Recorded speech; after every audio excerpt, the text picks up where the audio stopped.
We have seen recently that mains exam, UPSC mains exam has been completed, all the papers. So in this video, we will talk about the previous year's questions, that is the mains questions from previous years, and we will do a series of mains questions from previous years. These are some of the answers which have been written by me, and this will help the other aspirants to they will get to know how to write the answers and how to structure the answers. So let's start. So this is the first question. We'll start with the first question. So as you can see here, the first question is, how do subsidies affect the cropping pattern, crop diversity and economy of farmers? So this is the first part of the question. So you have to identify the keywords here. So first one is subsidies. So subsidies is the keyword, and how does it affect the cropping pattern, crop diversity and economy? So first, economy of farmers. So first you have to explain about subsidies, and then how does it affect the cropping pattern, crop diversity and economy of farmers. So this is a question of agriculture. So now we'll move forward. So as you can see here, government subsidies. So first one is government subsidies agriculture inputs in order to, or in an attempt to keep the farm costs low and production high. So I have explained this, that why does the government offer subsidies.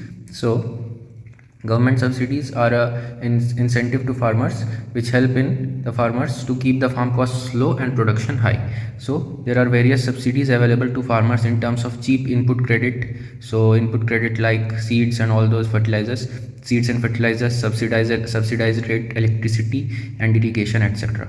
So agriculture subsidies always have some impact on various agricultural activities. So first I have given the definition of subsidies, and then I have told that different types of, what are the different types of subsidies that the farmers get.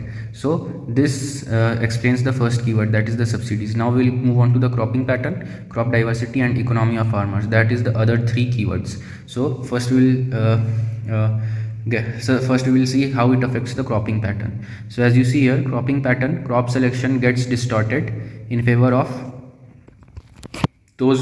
So as you will see here, crop selection gets distorted in favor of those crops which have high share of subsidies or attract large volume of subsidies.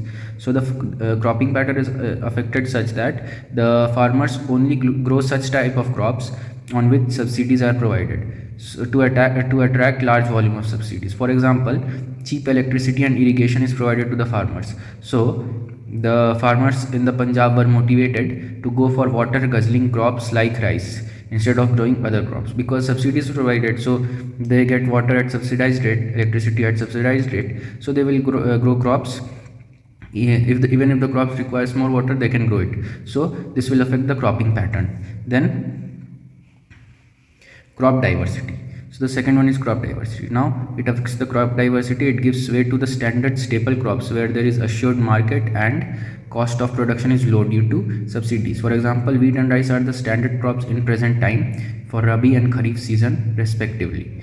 So in terms of crop diversity, it affects the crop diversity like the farmers will grow only standard staple crops where there is a short market and cost of production is low due to subsidies. So if they get subsidies for certain crops, they will only grow those type of staple crops because the cost of production will low and they will have an assured market also. For example, wheat and rice are the standard crops in present time for Rabi and Kharif season respectively. Now we will go for economy of the farmers, how it affects the subsidies affect the economy of the farmers. So various subsidies ensure income support to farmers and safe stock of food grains, but at the same time it leads to a distorted production patterns resulting in food inflation. So this is how it affects the economy of the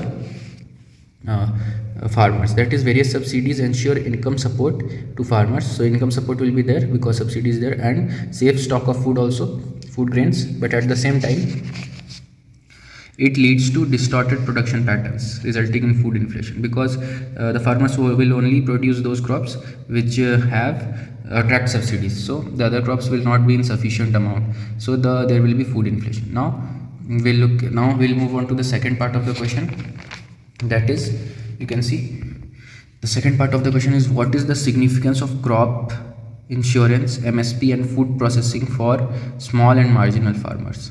So first we'll see the keywords, that is the significance. So what you have to explain the significance of first one is crop insurance, MSP, that is minimum support price, and food processing also for small and marginal farmers, not the large farmers. So what is the benefits or the disadvantages of these things for small and marginal farmers? So we'll move on to the answer. So first we'll come to the crop insurance. So the crop insurance provides security in case of crop failure due to natural or other reasons. It gives cushion against their investment. So that is the crop insurance. There are many crop insurance schemes provided by the central government also, and as well as the state government also in some states. So there is the PM crop insurance scheme also. So it provides security in case of crop failure due to natural disasters, due to natural or other reasons. So it gives a cushion against the investment of the farmers. Then MSP, it is a very popular term, minimum support price. It guarantees income for crops, thereby hedging them from market fluctuation. So this is the use of MSP.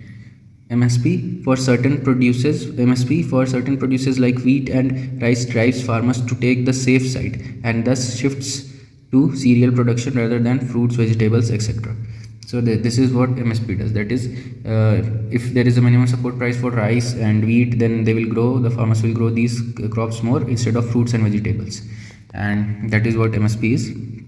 And it guarantee of a buyer, while cultivation of crops gives us financial security to the farmer. So this is what MSP is. That is, they can sell their they can sell their produce to the government in the APMC mandis, and so it will give a guaranteed buyer to them, and cultivation of crop gives a sense of financial security to the farmer. That is the minimum support price. Then food processing. So if there are food processing industries located near the villages, or there is a good transport system and logistics system, so that the fresh fruits, vegetables and other food items can can be transported to the food processing industry in a very limited amount of time or very less time, then it will benefit the minimum and small farmers, because it will add value to their produce. It will give, that is, through value addition, it ensures not only better income but long shelf life for the products. So for example, I'll give you an example. If a farmer has produced tomatoes and then the government buys it on MSP, then he will be ensured that he gets the price for the tomatoes. And then if the food processing industry, it reaches the food processing industry and it is used to make tomato ketchup, so there will be a value addition to the product. So these are all the advantages and the significance. And